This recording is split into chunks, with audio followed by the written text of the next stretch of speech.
Impact, c'est le podcast qui met à l'honneur les travaux de chercheuses et chercheurs du laboratoire de sciences sociales Pacte à Grenoble.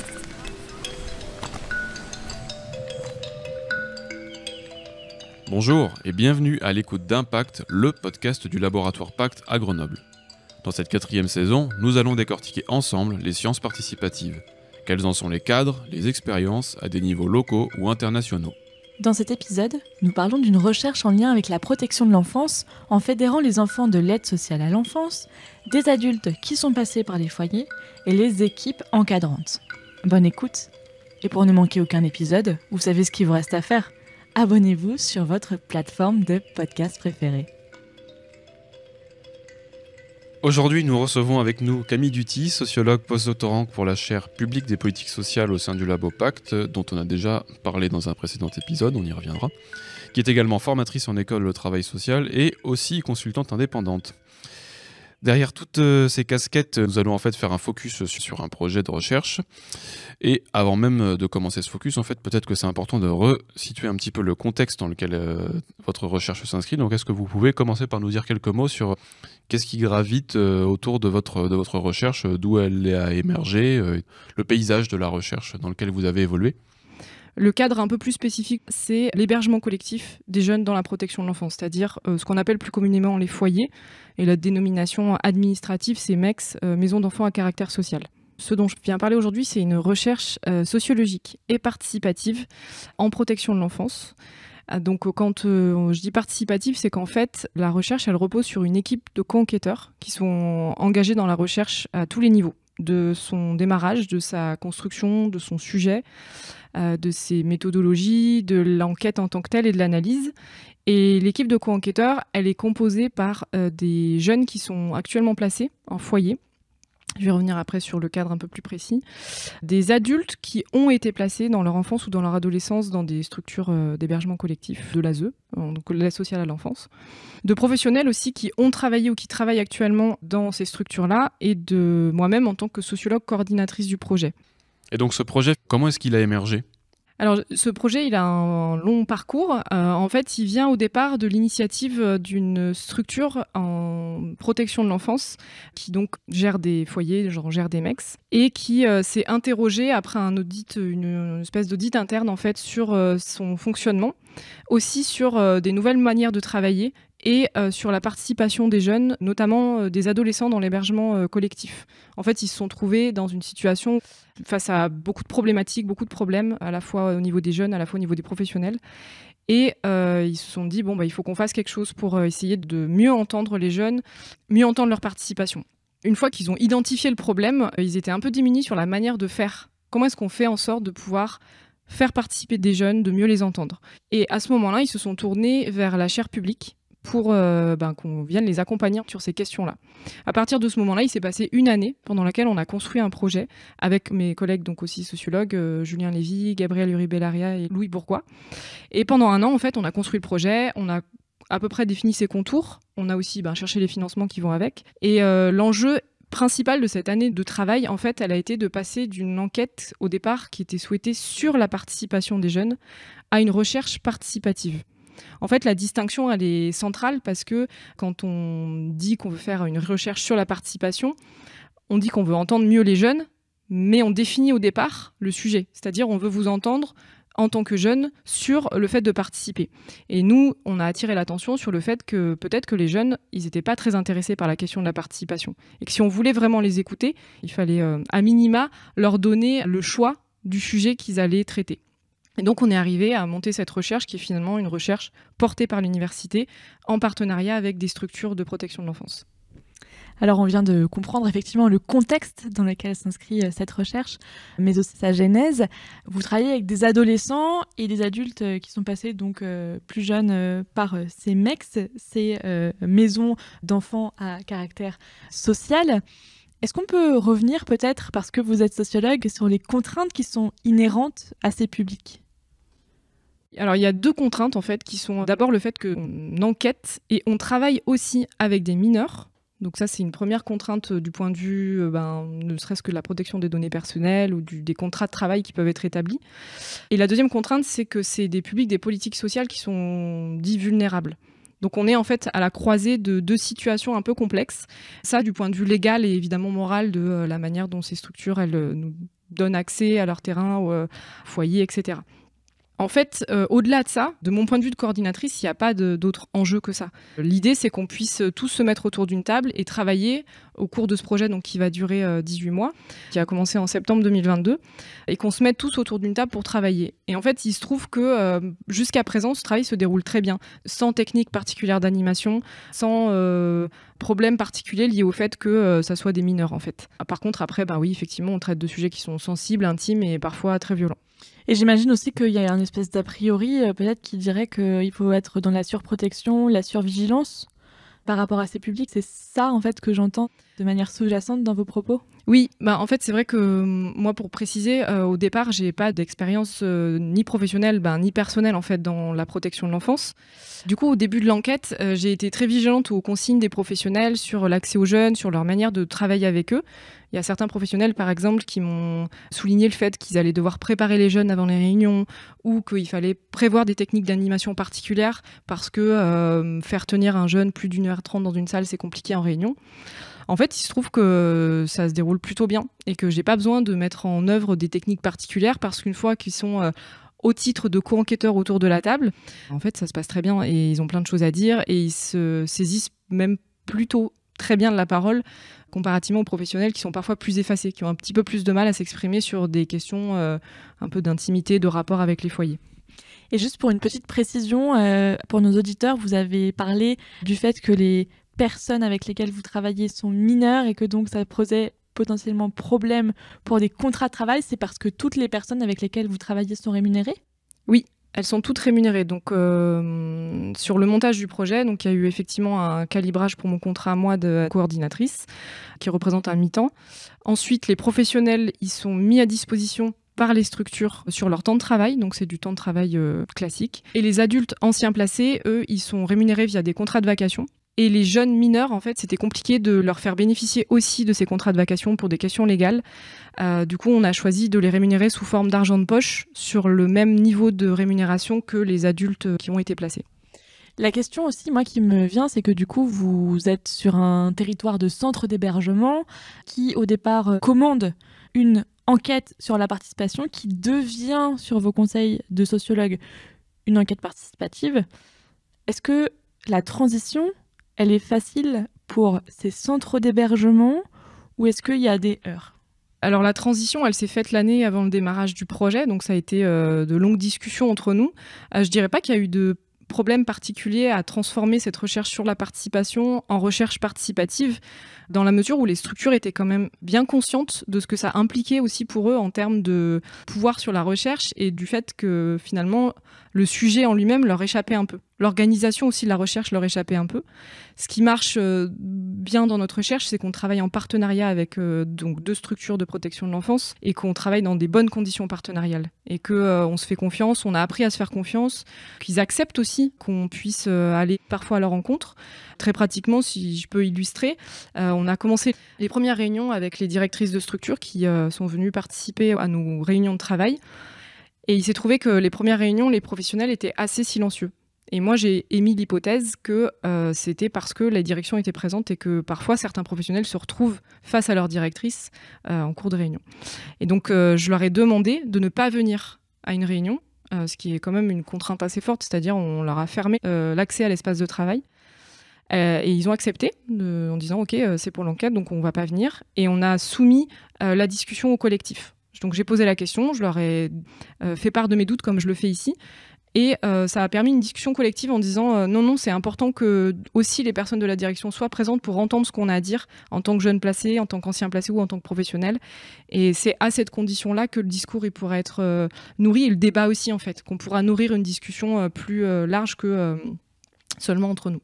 Donc vous avez commencé à l'évoquer un petit peu, mais l'enjeu de la recherche participative finalement c'est de produire de la connaissance avec des personnes qui ne sont pas forcément initiées à la méthodologie de recherche. Comment est-ce que vous avez œuvré pour pouvoir véritablement impliquer tout le monde dans ce processus ? C'est une question compliquée. À la fois pour l'implication en tant que telle, ce qu'on observe, c'est que ça passe beaucoup par des liens finalement interpersonnels entre des professionnels et d'autres professionnels, entre des professionnels et des jeunes qui sont placés ou des jeunes qui ont été placés. En fait, les personnes qui ont été recrutées en tant que co-enquêtrices, très souvent, elles sont arrivées parce qu'une autre personne leur avait parlé du projet et que moi, j'avais été mise en contact avec elle par le biais de cette personne. Moi, j'ai fait mon travail d'expliquer ce que c'était que la recherche, ce que ça impliquait. Mais en tout cas, il y avait toujours soit une relation finalement de protection qui n'existe plus quand c'est le cas d'une éducatrice qui rappelle un ancien jeune qui était placé et qui en fait continue à exister. Aussi des liens affectifs. Dans l'enquête, on a un groupe avec une éducatrice qui vient avec 2 jeunes qui sont placés. Donc ils sont tous les 3 co-enquêteurs. Et en fait, ils sont très attachés au fait de venir ensemble et au fait de participer ensemble. Donc tout ça repose sur des liens qui existent en dehors de la recherche et qui font qu'elle peut exister. Et en ce qui concerne le fait de effectivement traduire la recherche, sa méthode et ses outils, ses objets à des personnes qui n'en ont pas forcément la connaissance, votre question elle était posée au passé, mais en fait c'est un travail de tous les jours. Et à chaque nouvelle étape, c'est se re-questionner sur est-ce que les choses elles sont bien comprises, comment est-ce que je peux faire comprendre les enjeux. Au départ c'était compliqué parce que moi j'avais rien d'autre à dire que on va définir ensemble ce sur quoi on va travailler. Mais le travail en lui-même, il était déjà difficilement appréhendable, par exemple par des adolescents ou par des jeunes ou des adultes qui sont très loin, ou même des professionnels en fait, qui sont très loin de ces problématiques-là.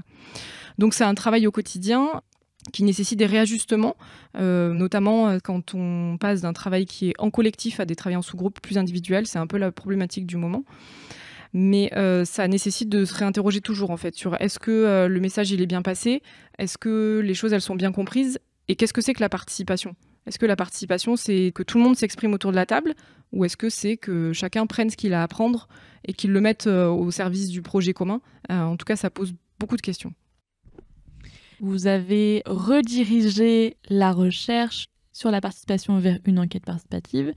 Sur cette deuxième phase, c'est quoi les objectifs de la recherche ? Est-ce que c'est de faire un plan d'action ou est-ce que c'est de faire quelque chose de très factuel en termes de voici ce qu'on observe ? Est-ce que vous allez jusqu'au plan d'action ou pas ? Alors ça, c'est une des questions en cours, même si l'objet de la recherche, c'est d'être une recherche universitaire. Donc elle a l'objet au départ de produire des connaissances sur un sujet et aussi, dans le cas de la méthode participative, de documenter en fait la démarche et la recherche. Parce que, en fait, comme je vous l'ai dit, il y a plein de flou, il y a plein de tâtonnements en fait, qui nécessitent d'être expliqués. Là, j'ai parlé par exemple rapidement de la rémunération, mais la rémunération aussi, c'est un tâtonnement. Sur quel niveau de rémunération on se base ? Est-ce que c'est juste ? Est-ce que c'est pas juste ? Est-ce que le fait de trouver un rendez-vous commun à 10 personnes, ça permet à tout le monde de participer, d'être présent ? En fait, il y a plein d'enjeux autour de cette recherche. Et le but, ouais, effectivement, c'est de produire de la connaissance. Alors nous, on a choisi de travailler sur les ruptures. En fait, on s'est aperçu, après 3 mois de travail, que ce dont on parlait le plus, c'était toutes les ruptures qui pouvaient être occasionnées par le fait d'avoir vécu plus ou moins longtemps en foyer. On est vraiment sur ici la question des foyers, qu'il s'agisse des ruptures géographiques, par exemple, parfois on est placé très loin de chez ses parents, ou très près, des ruptures avec les amis, des ruptures avec ses activités, des ruptures scolaires quand on est, du coup, on change de lieu de scolarisation ou qu'on est déscolarisé, des ruptures aussi avec les autres, avec les éducateurs, quand ça se passe mal ou quand ça se passe bien, quand on change de foyer aussi. En tout cas, tous ces parcours étaient marqués par la rupture, partout, à tous les endroits, qu'il s'agisse de ruptures négatives ou de ruptures aussi qui peuvent permettre parfois un nouveau départ. Donc nous, on a choisi de travailler sur cette question-là. Ce qu'on a calibré, c'est une enquête par entretien auprès de différents acteurs et de différentes personnes. Il y a des jeunes qui sont actuellement placés qui vont être interrogés, des professionnels, des associations, peut-être aussi des familles, pour essayer d'alimenter un peu cette dimension des ruptures dans les parcours. Les co-enquêteurs sont directement touchés par les problématiques sur lesquelles vous vous posez des questions. Qu'est-ce que finalement ça va engendrer chez eux en fait d'être au centre de la recherche sur laquelle ils co-enquêtent, puisque du coup ils se retrouvent dans un positionnement un petit peu particulier. Comment est-ce que ça se traduit dans leur ressenti à eux ? Je répondrai tout simplement que c'est à eux qu'il faut demander et que en fait c'est pas, pour le coup moi, mon rôle il est moins là-dessus que d'essayer de comprendre ce que leur posture de co-enquêteur elle fait à l'enquête. Et en l'occurrence, elle fait des choses super quand on va rencontrer les jeunes en foyer par exemple. Moi, il y a plein de dimensions à côté desquelles je passe complètement en fait. Et le fait que je sois accompagnée par des co-enquêteurs qui sont soit placés ou qui l'ont été, ça leur permet d'aiguiser leur regard sur des choses que moi, j'aurais pas perçues. Je vous donne un exemple qui est assez frappant. On est allé présenter le projet en foyer il y a peu de temps, donc dans un conseil des jeunes, où il y avait une dizaine de jeunes qui étaient présents. Et j'étais avec 3 autres co-enquêteurs qui sont parallèlement des anciens placés. Et à la fin de la réunion, il y a une des co-enquêtrices qui leur a dit « Je comprends pas comment ça se fait que vous soyez aussi nombreux. Moi, à votre âge, si on m'avait demandé de participer à une réunion comme ça, je serais pas venue. » Et les jeunes ont dit en fait, on n'a pas eu le choix. L'éducateur nous a dit c'est une réunion obligée. Et en fait, moi, je me serais jamais posé cette question. Pour moi, c'était évident qu'ils étaient là. Je me suis pas dit dans quelles conditions est-ce qu'ils arrivent ici. Et en fait, cette question de l'obligation, elle nous a ouvert un champ de discussion aussi sur la liberté qu'ils estiment avoir dans cet espace de foyer. Qu'est-ce que les éducateurs leur imposent, leur envie aussi de pouvoir discuter. En tout cas, voilà, moi, ce que je peux dire là-dessus, c'est moins ce que ça leur fait parce que ça les regarde et que peut-être que je vais même pas être au courant de ça. Je finirai pour répondre à cette question là-dessus, c'est que aussi. En tout cas, c'est des discussions qu'on a eues cette semaine-là, parce que je participais à un colloque avec d'autres collègues qui font les mêmes recherches et qui nous posaient la question de savoir si parfois aussi la recherche participative, ça pouvait créer des choses négatives chez les gens. Qu'est-ce que ça crée aussi de troubles? Qu'est-ce que ça vient déstabiliser? Et alors ça, moi, j'ai pas de réponse pour l'instant parce que la recherche, elle est en cours. Mais en tout cas, je pense que c'est bien d'essayer de déplier un peu tout ce qui peut être déplié, des conséquences que ça a, de faire revenir des gens, parfois pour parler de choses qui sont intimes et violentes.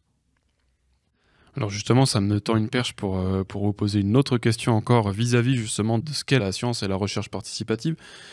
Parce que quelque part, ce qu'on en comprend, c'est que ça permet de générer une intelligence collective qui est vraiment une force en fait dans le développement d'une recherche scientifique. Mais est-ce que la qualité des résultats qui émanent de ces recherches-là, elle est avérée? Est-ce que dans le milieu universitaire notamment, les résultats sont valorisés au même titre qu'une recherche, entre guillemets, je mets des énormes guillemets, traditionnelle?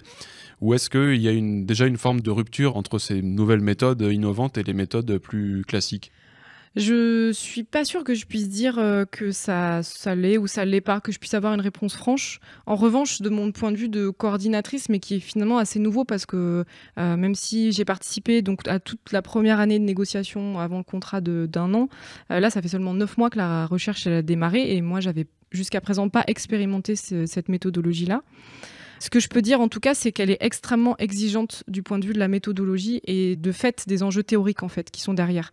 D'organiser une recherche participative, de coordonner, c'est se poser en permanence la question de savoir si ce qu'on fait, c'est reproduire une inégalité, reproduire de la violence au sein d'un espace collectif, être en mesure de bien entendre ce que les personnes ont à dire, de pas impliquer des situations dans lesquelles les personnes vont se sentir forcées de parler ou de dire des choses qu'elles n'ont pas envie de dire. En tout cas, moi, je trouve que c'est une manière un peu d'actualiser, moi, ma pratique de sociologue au regard d'une extrême exigence, parce qu'en fait, aussi en face de moi, et à côté de moi même plutôt, j'ai des co-enquêteurs qui me demandent de comprendre et qui me demandent de comprendre ce qu'ils font ici. Et eux, ils ne maîtrisent pas toujours en fait le cadre. Et moi, je dois l'expliquer.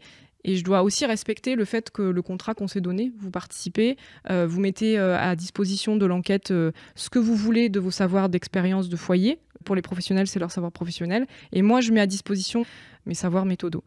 Ça pose tout un tas de questions qui sont très exigeantes, qui fonctionnent aussi beaucoup par tâtonnement, comme je l'ai dit, et qui mettent le chercheur, je pense, quand même à rude épreuve de son assurance aussi dans ce travail-là. Et je pense que c'est des choses qu'on ne fait pas souvent, en fait, d'expliquer à qu'est-ce que c'est que le travail de chercheur au milieu de tout ça et à quoi ça peut confronter aussi en termes de posture professionnelle et d'enjeux professionnels. La question, moi, qui me vient comme ça, c'est que vous avez commencé à nous parler un peu de méthodologie. Donc, vous avez un peu gratté la carte de l'enquête participative. Une fois qu'on sait le sujet qu'on va aborder dans le cadre, vous l'avez dit, de ces sciences participatives et le territoire, et finalement le public. Est-ce que vous reprenez des méthodologies d'enquête semi-directive comme vous le faites habituellement, ou est-ce qu'il y a des outils que vous développez spécifiquement à ces cadres et qui peuvent être reprises dans d'autres enquêtes par la suite? Alors non, c'est vraiment alors à la fois un travail de collaboration, et en même temps, moi je suis aussi là en tant que sociologue pour mettre à disposition position, mon savoir méthodologique, donc des outils de la sociologie classique. Ça sera plus parlant d'illustrer, mais on a choisi de faire une enquête par entretien semi-directif. D'abord parce qu'on s'est posé la question de savoir ce qu'on voulait savoir. Et ce qu'on voulait savoir, c'est de comprendre, en fait, d'aller à l'écoute des jeunes, de créer des conditions de dialogue qui ont un peu naturellement fait le recours aux méthodes qualitatives. Et aussi parce que les limites de ma coordination, c'est que, par exemple, on s'est posé la question de savoir si on faisait une enquête par questionnaire ou qu'on intégrait dans l'enquête un enjeu plus statistique. Et moi, je suis pas compétente sur ces questions-là, en fait. J'ai des compétences en statistique, mais sais pas mon cœur de métier. Honnêtement, très rapidement, ça aurait été limité. Donc, il y a aussi un enjeu de ce qu'on met dans le pot commun. De ces savoirs différents, qu'ils soient méthodologiques ou personnels ou professionnels, et de ce qu'on fait de tout ça. Donc pour finir, effectivement, sur l'enquête, là on construit un plan d'enquête, on construit une grille d'entretien ensemble, donc on établit des questions ensemble, des sujets qu'on veut aborder, et on va faire les entretiens ensemble. Alors là pour l'instant on n'en a fait qu'un seul, donc je peux pas plus parler de ça, mais en tout cas ça s'est bien passé et ça donne des résultats assez intéressants qui s'inscrivent dans une recherche sociologique classique. Et ces résultats en question, quand vous les aurez, est-ce que, pour nos auditeurs et auditrices, vous avez un endroit ou un lien ou une ressource, en fait, qu'ils et elles pourraient consulter pour se renseigner un petit peu plus ? Alors ça va dépendre du choix qu'on va faire collectivement, des retours qu'on veut faire sur cette enquête. C'est une discussion qu'on n'a pas eue encore parce qu'on est très pris par les questions d'ordre méthodologique, c'est-à-dire que là on passe beaucoup de temps à construire la grille d'entretien, à essayer de contacter les personnes pour trouver des gens qui voudraient bien nous répondre. Tout ça prend beaucoup de temps et on n'a pas tout à fait déterminé la manière dont ça va être communiqué, au-delà de moi, mon travail de sociologue, de communiquer autour de ça, mais qui du coup reste dans le cadre très recherche sociologique, quoi. Donc pour l'instant, ces questions, elles sont un peu en suspens. En tout cas, il y a une volonté de faire en sorte que ces résultats ils soient aussi discutés, notamment auprès des partenaires et des structures qui sont partenaires, qui attendent aussi de savoir qu'est-ce que finalement vous avez retiré de tout ça. Peut-être j'insiste aussi sur le fait que, au-delà de ce qu'on va produire à la fin autour de cette enquête et des ruptures très précisément, il y a aussi tout un enjeu de documenter la participation à l'œuvre en cours pendant ces 18 mois d'enquête. Et là, c'est un peu la mine d'or, en fait, en tout cas, de choses qui se passent, des incidents aussi, des conflits qu'il peut y avoir, des retombées positives aussi, il y en a. Et en tout cas, d'essayer de comprendre comment la participation, elle peut être mise en œuvre dans ces recherches-là, qui implique et des professionnels, et des jeunes placés, et des anciens placés, et aussi des responsables de structures, qui du coup, eux, viennent aussi chercher des informations, viennent aussi dialoguer avec tous ces profils qu'ils voient en fait tous les jours, d'une manière un peu différente. Donc il y a vraiment un enjeu de travail chemin faisant qui est essentiel dans la recherche. Merci beaucoup Camille d'avoir été avec nous aujourd'hui pour parler de l'enjeu effectivement des enquêtes participatives et de la science participative auprès des adolescents et des adultes anciennement placés dans les centres d'hébergement qu'on appelle les MECS, les maisons d'enfants à caractère social. Merci beaucoup. Impact saison 4 épisode 7, c'est terminé pour aujourd'hui. On espère que cet échange vous a plu, et dans tous les cas, on vous donne rendez-vous très prochainement avec la seconde partie de cette saison sur les recherches participatives. En attendant, et plus que jamais, n'hésitez pas à découvrir et partager nos précédents épisodes sur votre plateforme de podcast préférée. À très vite dans Impact, le podcast qui vous permet de comprendre les sciences sociales.